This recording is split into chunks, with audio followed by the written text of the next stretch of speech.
I love my job because I get to solve really tricky problems every day, and I get a lot of satisfaction by making those problems go away.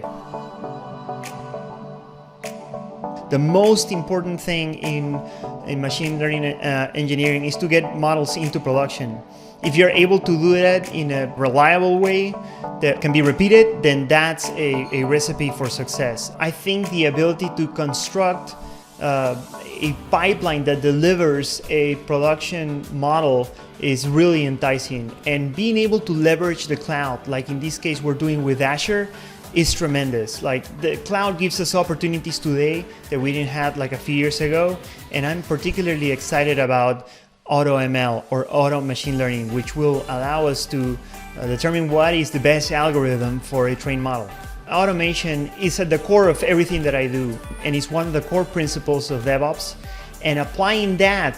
to your day-to-day operations as well as anything in machine learning, it's a great step towards having a great experience and a great professional life. The one thing that I would say that is surprising coming to work in a machine learning environment would be that like, don't necessarily expect that everything's going to be automated and you're gonna come into an environment where everything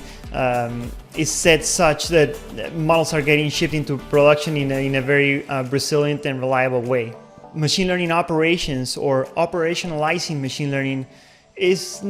starting to come up to be like a thing, and I think it's up to you to get the skills that you're gonna learn in this course and apply them and be really like the one that produces the change where you're creating these machine learning models.